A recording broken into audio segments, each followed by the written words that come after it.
উপস্থিত সকলকে আমার আনন্দ জয়গুরু সূর্যকে আমি আমার ভালোবাসা জানিয়ে প্রিয় পরমের কিছু কথা বলার চেষ্টা করব। তার আগে আমি আমার কৃতজ্ঞতা জানাই আজকে আমাদের যিনি সঞ্চালিকা মা তন্দ্রামা আমাকে এখানে শিক্ষা ঠাকুরের আমি কথা বলার সুযোগ করে দিয়েছেন। আমি মাকে আমার অন্তরে অন্তস্থ কৃতজ্ঞতা এবং আনন্দ জয় করে যান। আমাকে আমাদের কল্পনা আমি এখানে উপস্থিত প্রত্যেকের কাছে কৃতজ্ঞ যে কারণ সবাই উপস্থিত আছে আমার কাছ থেকে কিছু প্রত্যেক প্রিয় পরমের কিছু কথা বলার চেষ্টা করছি, কারণ প্রিয় পরমের কথা বলার মতন কোনো কিছু নদীর লীলা না, এটা আমরা প্রত্যেকে জানি। কারণ যমুনা নদীকে ভগবান শ্রীকৃষ্ণ কথা দিয়েছিলেন বাল্য যখন তিনি জন্মগ্রহণ করবেন নদীর সঙ্গে, কিন্তু এবার আমরা জানি যে যখন তিনি ভগবান শ্রীকৃষ্ণের রূপে যখন আসেন তিনি তখন যমুনা নদীর সঙ্গে লীলা করেছিলেন। কারণ প্রভু যমুনা নদীকে কথা দিয়েছিলেন, তিনি তার সেই কথাটা রেখেছিলেন। আর সেই যমুনা নদী প্রভুর চরণ স্পর্শ করতে পেরে তার জীবনের সার্থকতা মানে তিনি কিন্তু খুঁজে পেয়েছিলেন। আমরা জানি যখন ঠাকুর পাবনা হিমায়তপুরে ছিলেন না, তখন এই যে মায়েরা ঘোড়াতে করে কলসিতে করে জল আনতে যেতেন। তো মায়েদের কিন্তু অনেক কষ্ট হতো, কারণ পাবনা হিমায়তপুর যে আশ্রম ওখান থেকে পদ্মা নদী কিন্তু অনেকটা দূরে। তো যখন এরকম একদিন মায়েরা জল নিয়ে এসেছেন ঠাকুরের কাছে, কলসিগুলো রেখেছেন, তো ঠাকুর ওই মায়েদেরকে দেখে বলছেন, হ্যাঁ রে, তোরা পদ্মাকে কাছে আসার কথা তো বলতে পারিস, তাহলে পদ্মা তাহলে কাছে আসে, তাহলে তোদের তো তখন কষ্টই থাকে না। তখন ওই মায়েরা বলছে, ঠাকুর আমরা বললে কি আর পদ্মা কাছে আসবে? আপনি যদি বলেন তাহলে কিন্তু কাছে আসতে পারে। ঠাকুর ওই যে মায়েদের মুখে না এই কথাটা শুনে চুপ করে রইলেন। তো তারপরে দেখা যাচ্ছে যে একদিন পদ্মা আনন্দে বিহ্বল হয়ে না, দ্বিগুণ উচ্ছ্বসিত হয়ে তার যে তরঙ্গ বা তার যে গতিবেগ, সেই গতিবেগকে তিনি দ্বিগুণ করে একদম তিনি ধাবিত হয়ে আসছেন পাবনায় হিমায়তপুর আশ্রমের কাছে। কারণ প্রভুর চরণ ধৌত করার জন্য, প্রভুকে দর্শন করার জন্য, তার জীবনের সার্থক করার জন্য। সেই আনন্দটা সেখানে বাঁধ ভাঙা, সে কিন্তু কিছুতে আর রোধ করতে পারছে না। পদ্মার এই যে যৌবন প্রাপ্ত পদ্মার এই ভয়াল রূপ দেখে আশ্রমবাসীরা ভয়ে ভীত সন্ত্রস্ত, কারণ তার এই গতিকে রোধ করার সাধ্য কারণ নেই। সে এক লহমায় পুরো আশ্রমকে ভাসিয়ে নিয়ে যেতে পারে। তো তখন কি হবে? এই যে সবাই দেখছে পদ্মার এই আসার দৃশ্যটা। আমরা জানি নেতাজি সুভাষচন্দ্রের বাবা মা যেমন ঠাকুরের দীক্ষিত ছিলেন, তেমনি কিন্তু মামা মাইমাও ঠাকুরের দীক্ষিত ছিলেন। ওনার মামা কিন্তু প্রথিত যশা কিন্তু ব্যারিস্টার ছিলেন। তো ওনার স্ত্রী তখন এই আশ্রমটা ভাসিয়ে নিয়ে যেতে পারে পদ্মা, এই ভয়ে ভীত সন্ত্রস্ত হয়ে ওনার গলার 7 নড়ি হাত উনি আশ্রমের দাদকে দিলেন, দিয়ে বললেন যে এই হাতটা বন্ধ করে হোক, বিক্রি করে হোক, যেমন করে হোক অর্থ সংগ্রহ করে সেই অর্থ দিয়ে যেন বালি সিমেন্ট রড নিয়ে এসে ওই আশ্রমের ধার বরাবর যেন একটা পাঁচিল তৈরি করে দেওয়া হয়। কারণ পাঁচিলটা দিলে তাহলে পদ্মার গতিতে এসে ওই দেয়ালের বাধা প্রাপ্ত হবে, তাহলে কিন্তু আশ্রমটা তখন ভাসানোটা হয়তো সম্ভবপর নয়, বা আশ্রমটাকে রক্ষা করাটা সম্ভব হবে। তো তখন এই যে সেই দাদা কি করলেন, হাতটাকে বিক্রি করে টাকায় নিয়ে তিনি তখন প্রয়োজনীয় সমস্ত ইট বালি সিমেন্ট রড টড নিয়ে এসে আশ্রমের সবাই দাদারা মায়েরা লেগে সন্ধ্যের আগে পর্যন্ত পাঁচিলের কাজটা শেষ করেছেন। সদ্য কাজ হওয়া কাজ, তাতে যদি জলের ধাক্কা লাগে সে কিন্তু এক নিমেষে কিন্তু ভেঙে যেতে পারে। কিন্তু ঠাকুর এই যে দেখছেন দাঁড়িয়ে দাঁড়িয়ে পদ্মার এই যে আসার দৃশ্যটা, তিনি সেই পাঁচিলের উপর বাঁধের উপর দাঁড়িয়ে কিন্তু দেখছেন। যখন পদ্মা যখন কাছে আসছেন তখন ঠাকুর কি করলেন, বাঁধের উপর বসে পাটাকে কিন্তু ঝুলিয়ে দিলেন। যেই পাটাকে ঝুলিয়ে রাখলেন অমনি পদ্মা আরো দ্বিগুণ গতিতে তিনি তখন এসে কি করলেন, প্রভুর চরণ চুম্বন করলেন এবং ধৌত করে দিলেন। তখন তার জীবনের সার্থকতা, এই যে এতক্ষণ যে তার একটা উদ্যান তরঙ্গ বা উদ্যান গতি ছিল না, উদ্যান ছন্দে সে যে ধাবিত হয়ে আসছিল, সেটা কিন্তু একদম মন্থর হয়ে গেল। কারণ তার যে উদ্দেশ্য সেটা তার সিদ্ধ হওয়ার জন্য। প্রভুর ডাকে তিনি সাড়া দিয়ে কিন্তু সেই সুদূর পদ অতিক্রম করে ঠাকুরের আশ্রমের কাছে থেকে গেলেন। পদ্মা কিন্তু এইবারে কিন্তু সেখানেই অবস্থান করছেন, আছেন।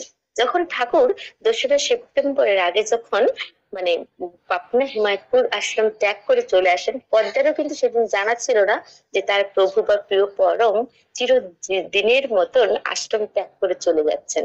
যখন পদ্মা পরে জানতে পারলো তার প্রভুর আর ফিরে আসার কোনো সম্ভাবনা নেই, তখন তিনি কি করলেন, অভিমানের রাগে তিনি কি করলেন, তার গতিপথ চেঞ্জ করে নিলেন। সেই অভিমানে তিনি কি করলেন, সেই যেই পথে ধাবিত হয়ে পদ্মার আশ্রমের কাছে যতদিন তিনি অবস্থান করছিলেন, সেই অভিমান বশত তিনি কি করেন, মুখটা আবার ফিরিয়ে নিয়ে যেখানে তার গতি ছিল, যেখানে তিনি ছিলেন সেই আগের জায়গায় কিন্তু ফিরে গেলেন।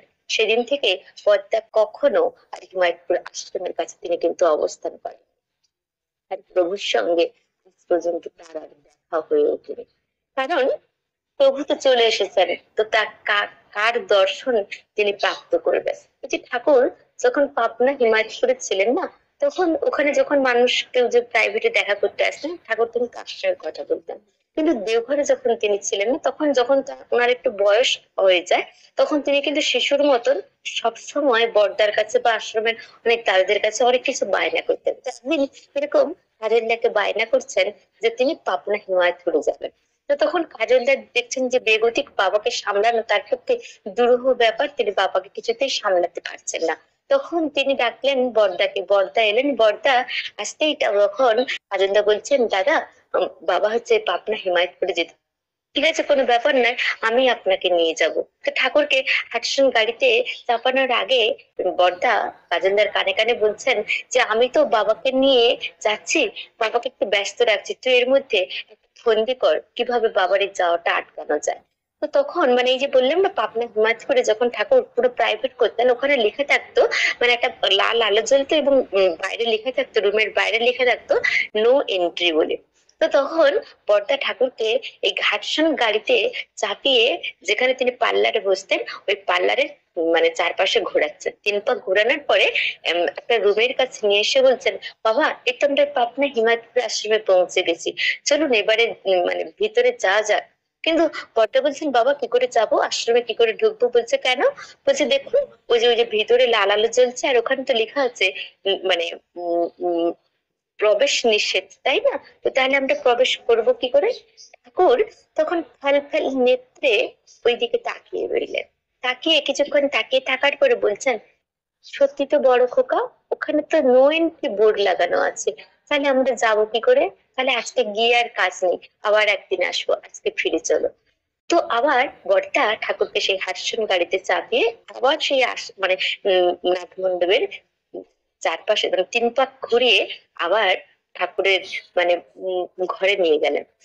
এই যে মানে ঠাকুরকে শান্ত এক ঠাকুরের যে ইচ্ছা পরিপূরণ একমাত্র করতে পারতেন বর্দা, কারণ তার মনের ভাবটা বুঝে উঠতে পারতেন বর্দা। ঠাকুর বর্দার উপরে ভীষণ কি বলবো, বর্দার উপর ভীষণ ডিপেন্ডেন্ট।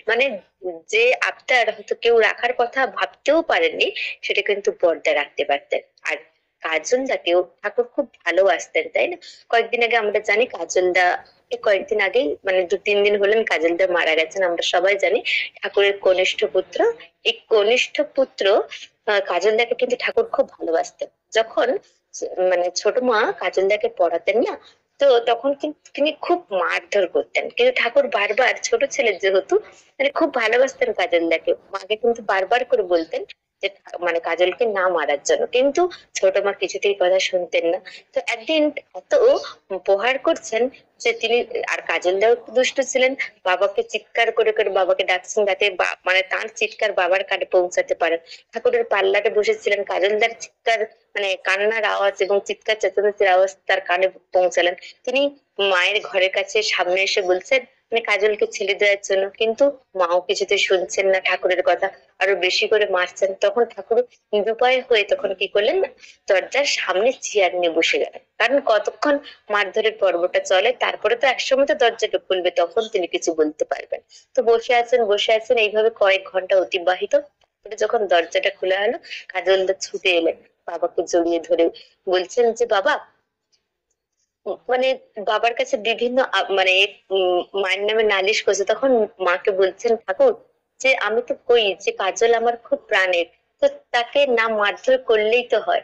তখন মানে মা বলছেন যে না মারধর করলে তো তাহলে পড়াশোনাটা করাবো কি করে? তখন ঠাকুর বলছেন যে মারধর করে যে সবসময় সমস্ত কাজ করানো যায় তা কিন্তু নয়, কারণ তাকে ভালোবেসেও কিন্তু করানো যায়। সেদিন থেকে ঠাকুর লক্ষ্য রাখতেন যে কাজলের তার মায়ের হাত থেকে, তাকে কিভাবে মার খাওয়ার হাত থেকে কিভাবে রক্ষা করা যায়।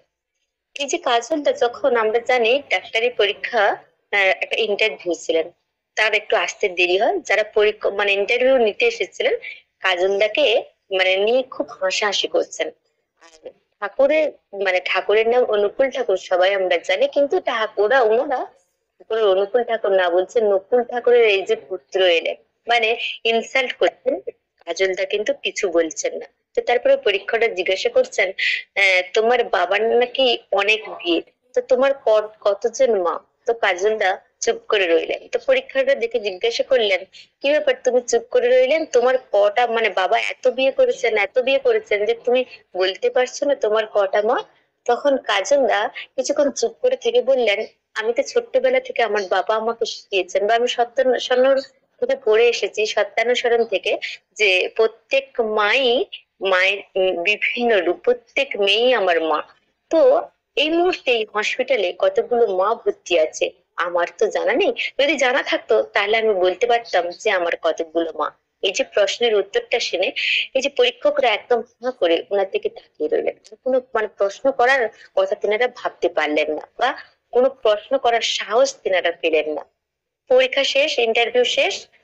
তো কাজলদা আসার সময় ফিরে আসলেন।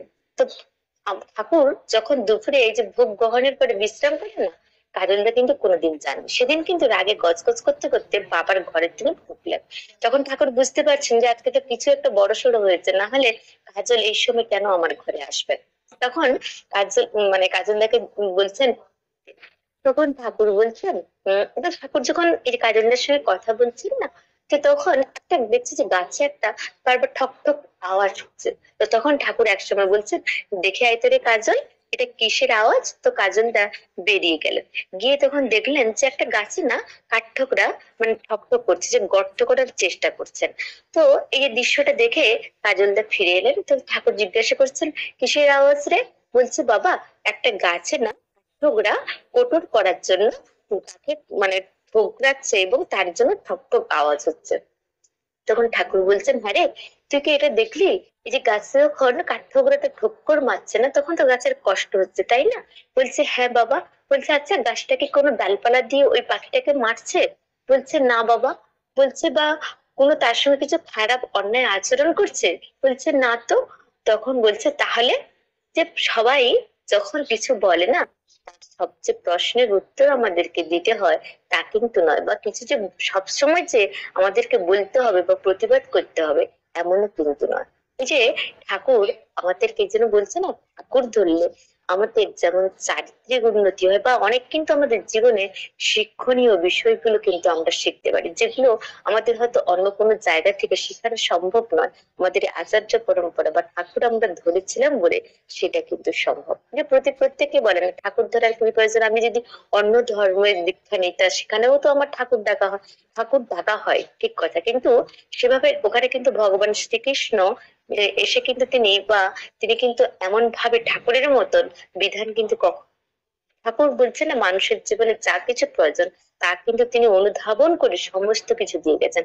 এই জন্য আমরা যখন যেখানে যেমন কষ্টের মধ্যে পড়ি না কেন, আমরা তার থেকে যখন উত্তরণের পথ আমরা খুঁজতে থাকি বা হাতড়াতে থাকি, তখন কিন্তু আমাদের কাছে সেই পথটা উন্মোচিত হয়, এবং আমরা আস্তে আস্তে সেখান থেকে বেরিয়ে আসতে পারি। আমাদের জীবনে বলছিলাম, মানুষের জীবনে যত সমস্যা তার সমাধান কিন্তু তিনি খুব সুন্দর করে দিয়ে গেছেন। আর যদি আমরা সেটা বুঝতে না পারি, আমাদের আচার্য পরম্পরা আছে, তাই আমরা প্রতিনিয়ত আচার্য পরম্পরার কাছে দৌড়ে যাই, তখন সেই আচার্য পরম্পরা কিন্তু আমাদেরকে খুব সুন্দর করে হ্যান্ডেল করে এবং সেখান থেকে বেরিয়ে আসার রাস্তা করে। এই যে আমাদের জীবনে আমরা জানি যে অনেক সময় দেনাতে মানুষ জর্জরিত হয়ে ওঠে, হয়তো ব্যবসা করতে গিয়ে হোক, সংসারের দায়িত্ব পালন করতে গিয়ে হোক, কারণ সেভাবে তার আর্থিক সচ্ছলতা না থাকার জন্য। এরকম আমি একটা উদাহরণ দিই, আচার্যদেবের কাছে একজন দাদা গিয়েছেন ব্যবসা করতে গিয়ে, তিনি পুরো ঋণে জর্জরিত, কিন্তু কোথাও তিনি কোনো সুরাহা পাননি। একমাত্র তাদের মৃত্যু ছাড়া, সপরিবারের মৃত্যুবরণ করা ছাড়া আর কোনো তাদের কাছে পথ খোলা নেই। কারণ এই যে বাবা, আমরা জানি না, বাবার সঙ্গে মানে সংসারের যে যিনি কর্তা, তার সঙ্গে যারা রিলেটেড যারা থাকে না, তার ছেলে মেয়ে মা বাবা, সে কর্তা যখন কোনো কারণের জন্য ফেলিওর হয় বা মানে ব্যর্থ হয়, তখন কিন্তু তার ব্যর্থতার দায়ভার সবাইকে কিন্তু গ্রহণ করতে হয়। এমনকি ছোট ছোট ছেলে মেয়েদেরকেও, তাদেরকে স্কুলে যেতে হোক, মানে রাস্তায় যদি চলতে হয় না, পদে পদে কিন্তু হেনস্থার শিকার হতে হয়। এই যে ছোট ছেলে মেয়েরা তারা স্কুলে যাচ্ছে, বাবার এই ঋণ জালের বা দেনার দায় তিনি এতভাবে দেনাগ্রস্ত যে তার প্রতি পদে পদে তাদেরকেও কিন্তু অপমানিত হয়। ছোট ছেলে মেয়েরা এই যে সবার কাছে মানে কথা শোনার ভয়, তারাও কিন্তু স্কুল যাওয়া বন্ধ করে দিল। এক ভয় পেয়ে তারা কিন্তু মানে এক ঘরে হয়ে থাকলো। তিনি যখন কোথাও কোনো পথ খুঁজে পাচ্ছেন না, একজন দাদার কাছে তিনি শুনলেন যে আমাদের আচার্যদেবের কাছে গিয়ে যদি তিনি নিবেদন করেন, সেখান থেকে তিনি কিন্তু কিছু পথ পেতে পারেন। তখন তিনি সেই কথা শুনে মানে একটা পাওয়ার আশা বা উত্তরণের পথ যদি তিনি খুঁজে পান, সেই আশাতে তিনি কিন্তু দৌড়ালেন দেওঘরে। তার এই মানে বিভ্রান্ত বিব্রস্ত চেহারা দেখে আচার্যদেব খুব ভালো করে নিরীক্ষণ করলেন। করার পরে মানে চুলগুলো একদম উস্কো খুস্কো, তেলের বিন্দু মাত্র লেশ নেই। কতদিন যে তার চুলে তেল পড়েনি তিনিও কিন্তু বলতে পারবেন না। তার পরনে একটা নোংরা জামা, পোশাক, মুখে কুচা কুচা দাড়িতে ভর্তি, মানে একটা বিধ্বস্ত চেহারা। তখন আচার্যদেব ভালো করে দেখলেন, তারপরে জিজ্ঞাসা করলেন, আপনি কি আমাকে কিছু বলবেন? তখন উনি উনার সমস্ত কথাটা বললেন। তখন দাদা বলছেন, আপনি তো একদিন আপনাকে মানুষ সময় দিল, আপনি কিছু করতে পারেননি, তাই না? তো এবার এখান থেকে বাড়ি ফিরে গিয়ে আপনি ওই প্রত্যেকটা মানুষের যাদের কাছ থেকে ঋণ নিয়েছেন, তাদের কাছে বাড়ি বাড়ি যাবেন এবং হাত জোড়ো করে বলবেন যে আমাকে আর কিছুদিন সময় দিন। এতদিন তো আমাকে সময় দিলেন, আমি তো কিছু করে উঠতে পারিনি, আমি এবার চেষ্টা করব তাদের ঋণটা কিভাবে শোধ করা যায়, তার জন্য আমাকে কিছু সময় দিন। তিনি আচার্যদেবের কথা শুনে অতি প্রত্যেকের বাড়িতে গেলেন এবং হাত করজোড়ে প্রার্থনা করলেন ওনাকে আর কিছুটা সময় দেওয়ার জন্য। এই যে আচার্যদেবের কাছে ঘুরে আসার পরে ওনার একজন বন্ধু ওনাকে তার ছোট্ট ব্যবসায় মানে ছোট্ট ব্যবসা করার জন্য ওনাকে একটা পথ বলে দিলেন। তিনি কম টাকা নিয়ে সে মানে ব্যবসাটা শুরু করলেন। সেখান থেকে আস্তে আস্তে করে কিছু কিছু লাভ হতে থাকলো। সেই লভ্যাংশ থেকে তিনি মানে যাদের কাছ থেকে ঋণ নিয়েছেন, এক একজনকে সেই লভ্যাংশ থেকে কিছু কিছু করে শোধ করতে থাকলো। এই করতে করতে ক্রমে দেখা গেল তার ব্যবসাটা কিন্তু প্রসারিত হতে থাকলো এবং তিনি যে ঋণ করেছিলেন প্রতি প্রত্যেকের ঋণ খুব সুন্দরভাবে তিনি কিন্তু পরিশোধ করতে পারেন এবং তার পরবর্তী জীবনটাকে তিনি খুব সুন্দর করে সাজিয়ে নিতে পারলেন। এই যে আমাদের আজকে পথ প্রদর্শক হিসেবে আচার্য পরম্পরা আছে বলেই তো সম্ভব, না হলে কিন্তু আমাদের মানে জীবনটাকে সুন্দর করাটা সম্ভব হতো কিনা আমার জানা নেই। এই যে বলছে না, আমাদের যখন অস্তিত্ব বিপন্ন হয় তখন কিন্তু মানুষ ধর্মের পথে ধাবিত হয়। কারণ অস্তিত্ব বিপন্ন না হলে বা অস্তিত্বকে টিকিয়ে রাখার তাগিদ না হলে কেউ কিন্তু অস্তিত্বের খেলা মানে সেই খেলাতে কখনো সে ব্রতী হয় না। আমি একটা উদাহরণ দিই। আমরা জানি না ঠাকুর এখনো কিন্তু যেমন বাগদেবীর আরাধনা দেওঘর ঠাকুর বাড়িতে হয়, যখন ঠাকুর ছিলেন তখনও কিন্তু হতো। তো ঠাকুর যখন ছিলেন না তখন এই বাগদেবীকে আরাধনা করার দেওঘর ঠাকুর বাড়িতে হয়, যখন ঠাকুর ছিলেন তখনও কিন্তু হতো। তো ঠাকুর যখন ছিলেন না তখন এই বাগদেবীকে আরাধনা করার জন্য বাগদেবীর মূর্তি আনা হয়েছে। তো আনয়ন করা হলো পুজোর আগের দিন।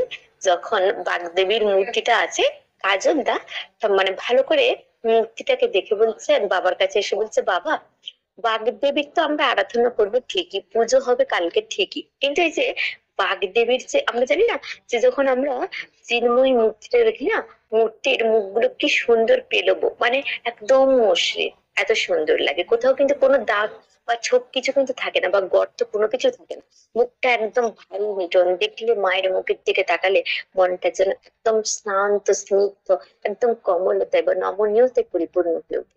যা কিছু বলি সবই কম, মায়া মুগ্ধতা সমস্ত কিছু, আবেগ ভালোবাসা সমস্ত কিছু যেন জড়িয়ে ধরে। কিন্তু ওই যে মানে সরস্বতী মায়ের মুখটায় দেখা যাচ্ছে কোথাও যেন এবড়ো খেবড়ো এবং দাগ আছে। তো ঠাকুর মানে কাজলদা ঠাকুরকে বলছেন, বাবা বাগদেবীর মুখে কেন এরকম গর্ত? তখন ঠাকুর খুব ভালো করে কাজলদার কথা শুনে ভালো করে মানে মায়ের মুখটা দেখে বলছে, হ্যাঁ রে কাজলা, তুই তো ঠিক বলেছিস। বলছি বলে কেন বলতো মায়ের মুখে এরকম দাগ? বলছে কেন বাবা? বলছে যখন মৃৎ শিল্পী না, যখন এই যে মাটির যখন মূর্তি তৈরি করছে না, তার এই মূর্তিটা প্রদান করার আগে মাটিটাকে কিন্তু ভালো করে প্রস্তুত করতে হয়। মাটিটাকে ভালো করে গুঁড়ো করে কিন্তু চালনিতে চেলে নিতে হয়। না হলে এই যে কাঁকড় টাকড় যদি থাকে না, মূর্তিটা কিন্তু সুন্দরভাবে তৈরি করা সম্ভব নয়। কারণ তার মধ্যে থেকে যে কাঁকড় গুলো থাকছে, যখন যখন যেমন মাটিটা যখন মুখে চাঁদছে তখন কি হয়, সেই যে গর্ত গুলোর সৃষ্টি হয়, তখন কিন্তু এই যে সুন্দর মসৃণ পেলব মুখ কিন্তু পাওয়াটা কখনো সম্ভব নয়। বলছি এই যে আমাদের মধ্যে যে যে কামনা বাসনার যে কাঁকড় গুলো আছে না, সেই কাঁকড় গুলো লাগতে লাগতে আমাদের জীবনটাও ক্ষত বিক্ষত হয়, আমাদের মুখেও কিন্তু অনেক চেহারায় কিন্তু অনেক দাগ আসে। যখন সেই কাঁকড় গুলো আমরা তুলে ফেলতে পারবো, তখন কিন্তু চেহারাতে যে যে যে দাগ গুলো সেটা আসার সম্ভব হবে।